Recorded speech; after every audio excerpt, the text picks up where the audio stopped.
প্রশ্ন সংগ্রাম সংগ্রাম সংগ্রাম দলালিনা রাজপথ রাজপথ রাজপথ আমার সোনার বাংলায়।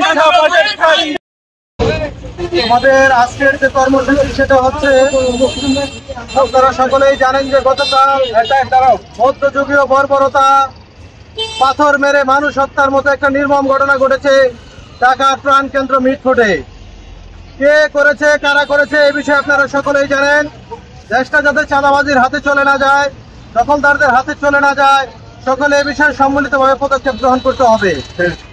আমরা আমাদের জাতীয় নাগরিক পার্টি এনসিপির ব্যানার থেকে সারা বাংলাদেশে একটা স্পষ্ট মেসেজ দিতে চাই।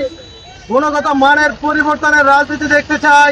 কোনো চাঁদাবাজ, দখলবাজ, দুর্নীতিবাজরা এই দেশ শাসিত হোক, সেটা আমরা আর কখনো চাই না এবং আমরা এটা হতেও দিব না ইনশাআল্লাহ। আমাদের বক্তব্য স্পষ্ট। বাংলাদেশের মানুষ নতুন স্বপ্ন দেখে জুলাই বিপ্লবে অংশগ্রহণ করেছে, কোনো চাঁদাবাজের হাতে দেশ বুঝিয়ে দেওয়ার জন্য নয়, কোনো শাসকের পরিবর্তনের জন্য দেশের পরিবর্তন আসে নাই। আমরা সিস্টেমের পরিবর্তন চাই, সুন্দর বাংলাদেশ গড়তে চাই। ছাত্র জনতা সাধারণ মানুষ নিয়ে সকলে ঐক্যবদ্ধভাবে সুখী, সুন্দর, সমৃদ্ধ, দুর্নীতিমুক্ত বাংলাদেশ গড়তে চাই। আমাদের কথা একটাই, মিডিয়া কর্মীদের প্রতি অনুরোধ থাকবে, প্রশাসনের ভাইদের প্রতি অনুরোধ থাকবে, আপনারা দয়া করে ন্যায়ের পক্ষে থাকবেন।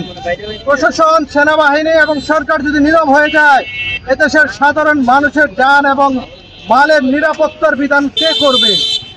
সকলকে আমাদের পাশে থাকার জন্য ধন্যবাদ জানিয়ে জাতীয় নাগরিক পার্টি এনসিপির পক্ষ থেকে শুভেচ্ছা, সালাম, অভিনন্দন জানিয়ে সকলকে দলে দলে এনসিপিতে যোগদানের আহ্বান জানিয়ে নাহিদ ইসলাম, সার্জি সালাম, হাসনাত আব্দুল্লাহ সালাম ঘরে ঘরে পৌঁছে দিয়ে আজকের মতো আমি বিদায় নিচ্ছি। আসসালামু আলাইকুম। ধন্যবাদ যারা এই রোগের মাঝে কষ্ট করে এখানে উপস্থিত হয়েছে। বিশেষ করে ধন্যবাদ আমাদের প্রশাসন এবং সাংবাদিক ভাইরা যারা আমাদের সাপোর্ট দিচ্ছেন, যারা আমাদের প্রোগ্রাম কভার করছেন। তো আমরা এখানে আজকে কেন উপস্থিত হয়েছি সবাই জানি। বিশেষ করে গত দুদিন আমরা বিভিন্ন হত্যাকাণ্ড, যেটা লুহমর্ষক হত্যাকাণ্ড, যেটা হলো সবচেয়ে বড় হত্যাকাণ্ড মনে হয় জাতির ইতিহাসে মানুষ দেখেছে, যে রাজনৈতিক দলের ছত্রছায়ায় মানুষগুলো আরো হিংস্র হয়ে উঠছে। যেটা আমরা মনে করছিলাম 5ই আগস্টের পরে সবাই আমরা পরিবর্তন হব, সবাই আমরা সুস্থ, তারা সুন্দর একটা রাজনৈতিক সংস্কৃতিতে আমরা প্রবেশ করবো, কিন্তু দুঃখজনকভাবে সত্যি যে আমরা পারি না। বরং মানুষ আরো হতাশ হয়ে যাচ্ছে যে আগের ফেসিবাদ যে কাহিনী ব্যবস্থা ছিল, এটা চেয়ে আরো ভয়ঙ্কর হয় ফিরে আসে কিনা, সেই ভয়ে মানুষজন আরো আতঙ্কিত হয়ে উঠছে। এবং এই জন্যই একটি হত্যাকাণ্ড, এবং একটি হত্যাকাণ্ড নয়, আজকে 5ই আগস্ট করে বিভিন্ন রাজনৈতিক ব্যানারে প্রায় 300 করে হত্যাকাণ্ড হয়েছে বাংলাদেশে। এখন মানুষ আবার সেই 5ই আগস্টের সেই চেতনায় ফিরে যেতে চায়।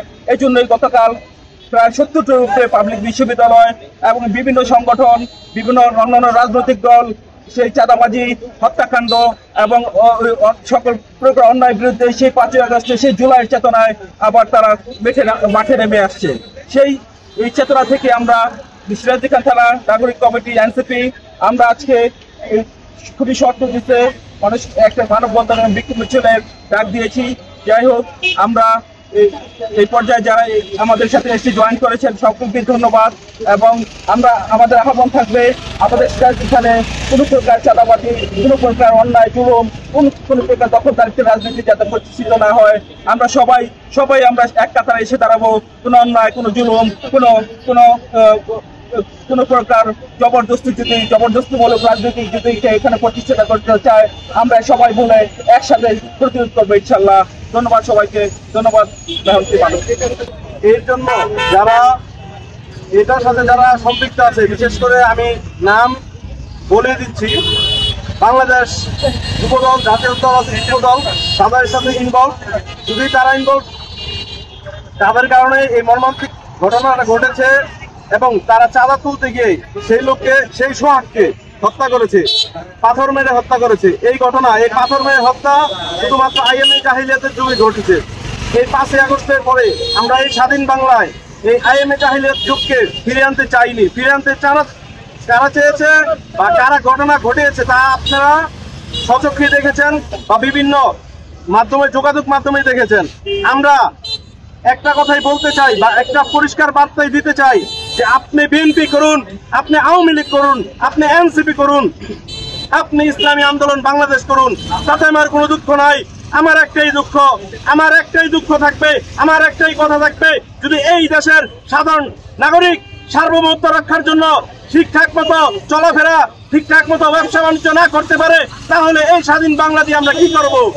আমাদের একটা উদ্দেশ্য থাকতে হবে, আমরা যেন এই স্বাধীন বাংলায় স্বাধীনভাবে চলাফেরা করতে পারি। আপনি ছাত্রদল করেন, যুবদল করেন, তাতে কোনো সমস্যা নাই। আপনি যদি দিন দুপুরে চাঁদাবাজি করেন, তাহলে এই দেশের মানুষ কিভাবে শান্তিতে থাকবে? আপনি যদি ক্ষমতার লোভে এই দেশে রাজনীতি করেন, ক্ষমতার লোভে চাঁদাবাজি করেন, তাহলে কিভাবে এই দেশের মানুষ শান্তিতে থাকবে? আমার একটাই বক্তব্য, এই দেশে যাতে আর চাঁদাবাজি আর ছিনতাইবাজি, এই আওয়ামী লীগের দোষকদের মতো কোনো ঘটনা না ঘটে। আমার একটাই রিকোয়েস্ট থাকবে প্রশাসনের কাছে যে এই ঘটনার যে সত্যতা যাচাই হয়ে প্রধান আসামি যারা আছে তাদেরকে আইনের আওতায় আনা হয়। ঠিক আছে, এটা এই বলে আমার বক্তব্য শেষ করছি। ইনকিলাব জিন্দাবাদ। সরকারের ভাবমূর্তি যেমন নষ্ট হবে, দেশের ভাবমূর্তি নষ্ট হবে, তরুণ প্রজন্মের রক্ত দেওয়াটা বৃথা যাবে। তরুণ প্রজন্ম যে উদ্দেশ্যে রক্ত দিয়েছে, সেটার উদ্দেশ্য যদি আমরা সকলে মিলে বাস্তবায়ন করতে না পারি, একটা ব্যর্থ রাষ্ট্রে আমাদেরকে আগামী প্রজন্ম বহন করতে হবে। সেই ব্যর্থতার দায়ভার নিয়ে সাংবাদিক, প্রশাসন, সুশীল সমাজ সকলকে একটা ঘুণে ধরে রাষ্ট্র ব্যবস্থায় বসবাস করতে হবে। সকল সাংবাদিক ভাইদেরকে বলবো, ভয়তন্ত্র দূর করুন। কলমের যে শক্তিটা আছে, যেটা হাজারো লাঠির চাইতে বেশি শক্তিশালী, সেই কলমের শক্তিটাকে আপনারা ব্যবহার করেন। দয়া করে এই বাংলাদেশের নতুন কোনো ফেসিবাদ, নতুন কোনো চাঁদাবাজ, নতুন মোড়কে নতুন দলের নামে প্রতিষ্ঠিত হতে যাতে না পারে, সেদিকে আপনারা সর্বোচ্চ সতর্ক থাকবেন। আমরা সব সময় সাংবাদিক প্রশাসনের সহযোগিতা করব। এনসিপির পক্ষ থেকে আপনাদেরকে যতটুকু আমাদের পক্ষে সম্ভব সহযোগিতা করা, আপনাদেরকে নিয়ে সুন্দর বাংলাদেশ গড়া তো সর্বোচ্চ চেষ্টা করব। সকল কাজে আপনাদেরকে পাশে চাই। এই মুহূর্তে বক্তব্য নিয়ে সম্মানিত সুধী, আজকে যে উদ্দেশ্য করে আমরা এখানে সমবেত হয়েছি, অত্যন্ত মর্মান্তিক, অত্যন্ত দুঃখজনক। এই উদ্দেশ্যে আমাদের এখানে দাঁড়াতে হবে, এটা বড় লজ্জাজনক। আজকে সুন্দর সুস্থ একটি বাংলাদেশের জন্য আমাদের আবু সাঈদ, আমাদের মুগ্ধ, আমাদের বিনিয়ামিন রক্ত দিয়েছে, বুকের তাজা রক্ত রোডের মধ্যে, রাস্তার মধ্যে ঢেলে দিয়েছে, যাতে করে মানুষ একটা স্বাধীন সার্বভৌম রাষ্ট্র পায়। এটা অত্যন্ত দুঃখের বিষয়। আমাদের ঘরেও আমরা নিরাপদ না, আমাদের ব্যবসা প্রতিষ্ঠানে আমাদের নিরাপদ না, এমনকি আমাদের ছোট ছোট বাচ্চারা স্কুল কলেজেও নিরাপদ না। আর আমার অত্যন্ত পরিতাপের বিষয়, বর্তমান মিডিয়ার যুগে আমাদের এত কিছু বলার নেই।